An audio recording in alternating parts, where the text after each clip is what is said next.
If I'd have done all the things I was supposed to have done, I'd be really tired. Willie Nelson doesn't change the rules even though he's 85 years old. A very old one of them broke. In a world where he has long picked peace over fights, people who knew him well were shocked when he finally said something. One word. One tag. All of a sudden, after a long, quiet career, the door just barely opened wide enough for the truth to get through. What artist did he call a snake in a quiet way? Was it about money? Ego, something more deeply? What made the country's most peaceful criminal finally speak out? Stay put, because the name behind the silence might not be what you think it is. Many people have long thought of Willie Nelson as the calm one. Center of the storm in country music, a quiet outlaw who slipped through scandals, changing genres, and the politics of the business world with a smile on his face. Different from many of his peers, Willie didn't get angry or attack back when he was criticized. He let time and music do it instead. Say something.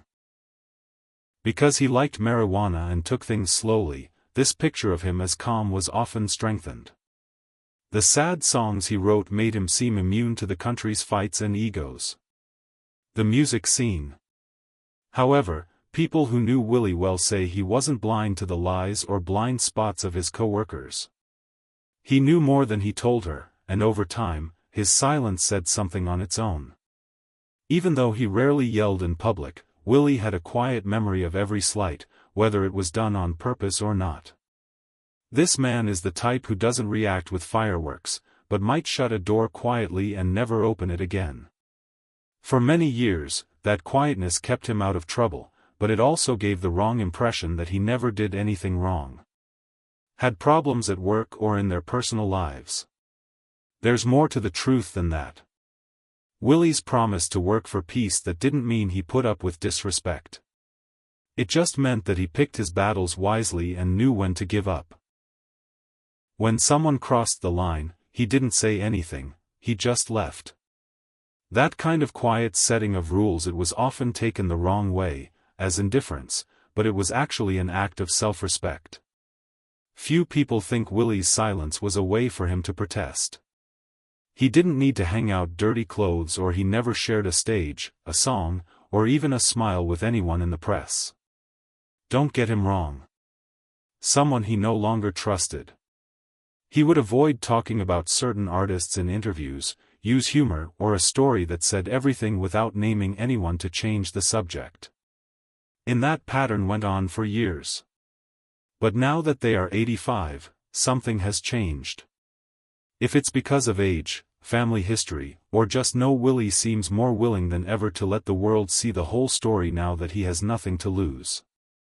Picture, including the times that were painful. So, did he ever really escape the drama of the business? Or did he just hide it better? These are the inquiries that stay with us as we get to know a man who is known for peace but not for being passive. It turns out that even a man who doesn't like to talk has a word for when the cut is really deep. The snake in the grass. For most of his career, Willie Nelson never said mean things about other people in public. So it was a surprise when he reportedly called one artist in a rare off-the-cuff comment to a close friend.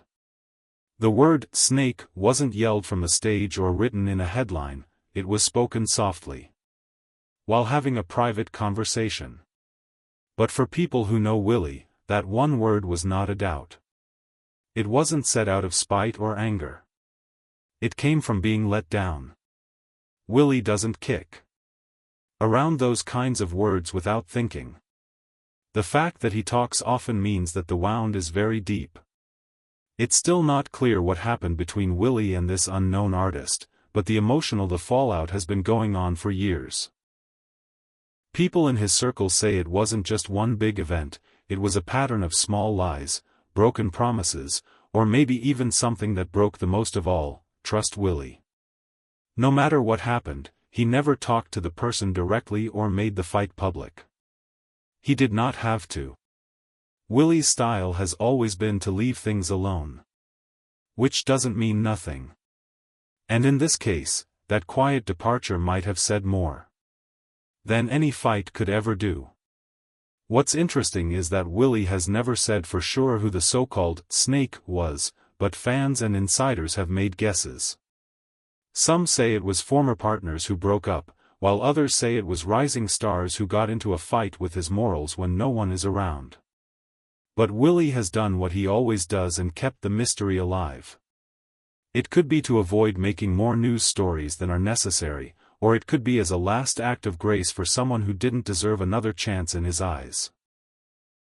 Even though there were no direct accusations, if you weaken the statement, it gets stronger. Willie's best tool has always been silence, after all. Who was the artist whose work he used that word? Did it have anything to do with money? To ego or to the music? Those questions are still open, but one thing is clear. When Willie Nelson called someone a snake in private, the damage was more than just words. It touched it was something deeper that couldn't be fixed. That's why this story keeps coming up, even now. Later in this video, the name and all the weight behind it will be shown. The fight with Toby Keith. Willie Nelson and Toby Keith seemed to be getting along at first. They might have looked like natural allies. Both are big names in country music and have strong personalities and devoted fans. But deep down, their beliefs and ways of doing things with music and things in public life were very different. Willie has always tried to bring people together through music. As a link between different cultures, generations, and ideas. Toby, especially in the years that followed after September 11th, people became known for a loud, proud brand of patriotism that could push people apart. While people say that Willie didn't like how Toby used patriotism as a way to get what he wanted. Main idea in his music and public image. Things seemed to be calm between them. After a benefit concert in the early 2000s, things reached a breaking point. Willie agreed to take part, thinking that the event was meant to help veterans and bring people together to heal. However, when Toby took the stage, the mood changed. People behind the scenes said the show felt more like less of a unifying message and more of a political statement. Willie, who was standing off stage, was said to have been caught off guard by how angry the show was. He is said to have later told someone, "That wasn't about the tunes. It was about the message, and I didn't agree to that." Soon after, Willie started to quietly stay away from any events or appearances where Toby would be present. It wasn't just a difference in ideas that made this rift important. It was how it challenged why music is made in the first place. Willie's country music has always been about coming together with other people and telling stories. You shouldn't use it to fight, but to think. Even though Toby's plan worked, Willie saw it as showmanship wrapped in a flag from a business point of view, something that missed the he thinks that real country music has a lot of emotional depth. He is said to have talked about some of Toby's work as too loud to hear the truth, which was a pointed but subtle criticism that was more than just artistic. It showed a clash of intent, not a preference. Willie never went after Toby Keith in public. Besides that, he never worked with him again. After many years, he was asked if he would ever perform with Willie. Just told Toby, "Some things don't need to be said again." The silence that followed wasn't about anything. He did it to protect what he thought country music should stand for and stay out of trouble. There wasn't a fight with yelling or news stories. It was a quiet exit based on morals. The rebellion of Willie against the machine in the early 1970s, it was a fork in the road for Willie Nelson. Years of trying to fit into the strict rules of the Nashville music business, he saw that it wasn't working at all. The system favored polished work with familiar themes and a generic idea of what a country artist should be like. Because of the way he sounds, Willie, their rough songwriting and laid-back attitude didn't fit the mold. He wasn't interested in going after radio hits or keeping up with the latest trends. He wanted to make music his own way, which meant being himself. Honest and not filtered. Because of that desire, he did something brave. He left Nashville. When Willie moved to Austin, Texas, it was more than just a change of scenery. It wasn't a big fight. That would change the whole genre. In Austin, he found a scene that was open to trying new things. And being on your own. Hippies, cowboys, and everyone else could fit. Nobody cared. It didn't matter what you wore or who wrote your songs as long as the music felt real. Willie did very well in this new setting. Being surrounded by artists who put freedom over rules, he helped start the outlaw country movement, which is a loose group of people who believe in the same things. Of musicians who didn't want to work in Nashville and instead wanted to do something more personal and raw. Of course, people did notice when he left. Some business people and producers in Nashville saw as an act of betrayal. People who didn't understand Willie called him difficult or even washed up, or didn't want to understand what he saw. Radio stations took a while to play his newer songs. And some people in the business world quietly wrote him off. Willie didn't move, though. Instead of fighting to get approval, he kept making the music he thought was right.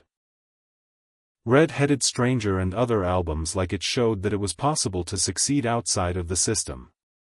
It's not like Willie just left Nashville, he taught others how to live without it. This part of Willie's career wasn't about a single fight or public act of anger. It was a quiet, well-thought-out protest against a system that wanted being in line. Not only did he keep his own voice, but by walking away, he gave many others a chance to do the same. Letting other people do the same. Willie Nelson's music is a standout in a business that often needs compromise. Move to Austin is still one of the best examples of sticking to your values despite pressure from the business world. The blow-up with Ray Price. In 2007, Willie Nelson was in one of the few public fights in his long career, this time with country star Ray Price. The event began for what seemed like a funny joke in a song. Willie, who is known for being funny and making fun of himself, in one of his songs a line that made fun of Price's age and said the older singer sounded like that she was no spring chicken. She may have meant it as a joke about them. Ray Price, who has worked in the business for decades, didn't see it that way. What he did was quick and sharp. Calling Willie a jackass in a way that fans and people in the business didn't expect. The tension was strange because both men were veterans with a lot of experience and had respected each other for a long time. They had done shows together, toured together, and were often thought of as being from the same generation of traditional country musicians. Icons. But this moment showed how thin the line is between teasing someone for fun and being taken seriously. It's hard to handle disrespect, especially from artists whose reputations are so tied to the public eye.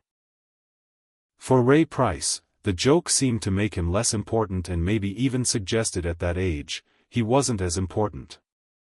That sting, whether it was meant to or not, made someone feel bad. Willie did the right thing by not making things worse. He didn't defend the line in public. Or hit back with another blow. But instead, he stayed quiet as usual, which let for things to calm down. The two men got along again over time. They sent each other private messages and, eventually got back in touch on better terms. However, the event is still one of the few Willie's humor was sometimes taken the wrong way at times, which showed how even small mistakes can lead to big problems. Even in legends, there are short-term breaks. People may have moved on quickly, but for people who knew both men, it showed how fragile old friendships can be. Can be too heavy after a long job. A feud wasn't what made them who they were in the end. It wasn't good for either artist, but it was one of the few times Willie wasn't polite. It also showed that words meant to be kind can go badly, especially when history, pride, and legacies are involved. Play a part. Every word counts in country music, where stories are mixed with personal truths. Even ones that are just meant to be funny. Just as one old wound was beginning to get better, behind the scenes, another relationship started to fall apart slowly. Willie Nelson and Kris Kristofferson are having a hard time getting along. Formed one of the most stable partnerships in country music. Since they helped start the Along with Waylon Jennings and Johnny Cash, the Highwaymen made a difference with their music and ideas. Make a whole generation of outlaw country. However, behind the friendship and creative chemistry, there were times of quiet tension, especially when their artistic goals and personal beliefs clashed. They started to move farther apart. People close to both men say they never had a public fight. They say their friendship grew colder over time because they had different ideas about what music should do. Activism and finding your own identity. One big difference was caused by politics.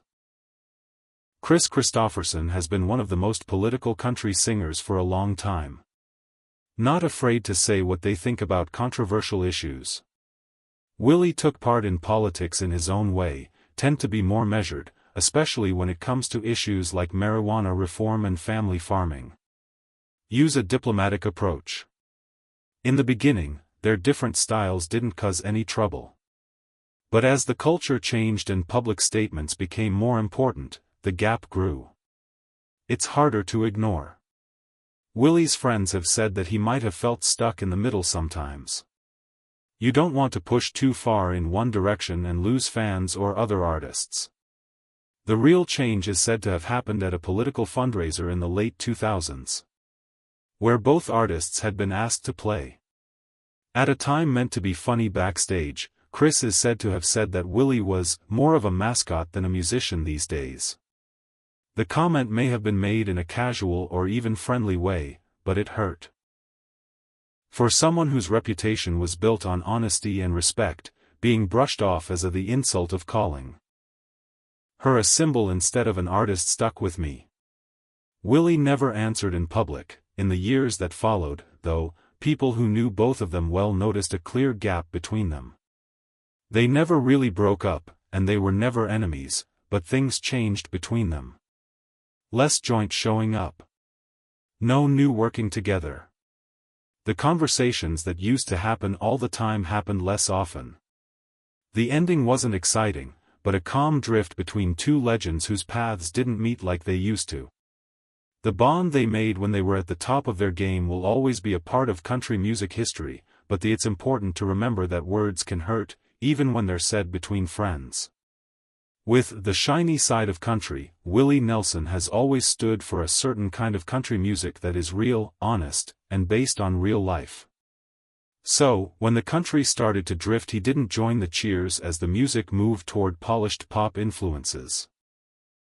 Willie never went after artists directly who made country music more commercial, but people who knew him well say he often spoke quietly anger that the genre has lost its edge. He never thought about how country music made him look. Or chart dominance, it was about being real. And not many artists seem to represent that change. More in the direction of pop country than Shania Twain. Shania Twain's rise in the late 1990s and the early 2000s were a turning point in country music. With fancy stage shows, with choreographed shows and radio hits that appealed to a wide audience, she was an undeniable star. However, for purists like Willie, it was a departure from the heart of the genre.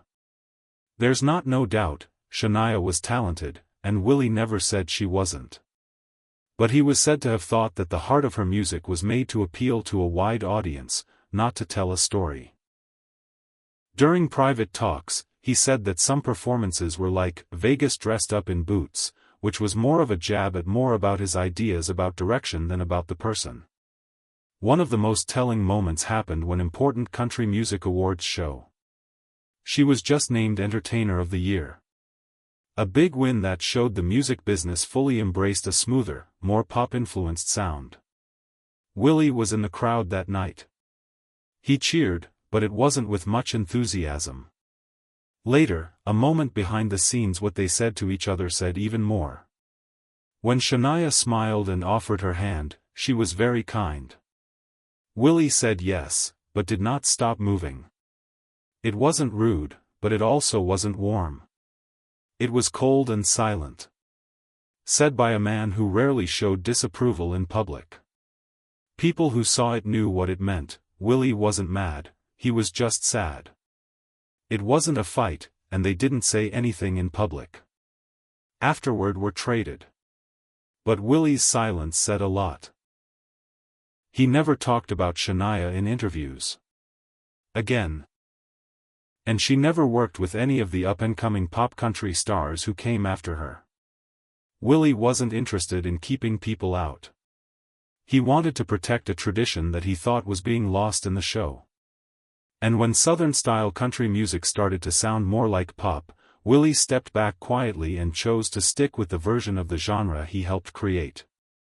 Brothers in arms, Willie Nelson and Waylon Jennings worked together, but they were also brothers. They worked together to help pioneer the outlaw country movement, turning away from Nashville's polished demands in favor of a rougher sound that was more real and came straight from the heart. Their work together was legendary. With joint they had albums, tours, and a bond that seemed impossible to break. They stood for youth, rebellion, and music. Personal freedom. But even the strongest bonds can weaken over time, and theirs did, quietly. Slowly, and without the big news stories that usually come with the breakup of such an iconic pair. The tension didn't come from a single big event, but from a series of small changes. Waylon, who is known for being intense and trying to be perfect, reportedly got angry at Willie's being more and more relaxed about life and music. During studio work, Willie was known to make up lyrics on the spot, show up late, or not show up at all for rehearsals. Waylon, who paid attention to the process, that was sometimes seen as not paying attention. He is said to have yelled at Willie more than once. He was told to get it together, or that he was too high to play it straight. Willie, they were always calm and never fought back, but those comments were noticed. Over time, they went in different musical directions. Willie did more projects by himself, protests and working with artists from outside of traditional country circles. On the other hand, Waylon was still dedicated to the outlaw philosophy but became unhappy with what he thought Willie was moving away from being a bandmate and toward becoming more of a brand. The last blow, some people close to the two men say it happened in a public interview where Waylon joked that Willie was a hippie in cowboy boots who forgot where he came from. It might have been a joke. People who knew Willie say the words stuck with them. The space between them grew after that. There were no public fights, harsh words in the news, or cancelled tours. There was only silence. Made the sound louder than anything they had ever recorded. For Willie, who cares about both legacy and loyalty, what you said really hurt. And for Waylon, it may have been a moment of anger that rang through longer than planned. The story of a friendship that changed country music is all that's left. And the quiet fallout that made fans remember that even legends grow old. Studio Storm.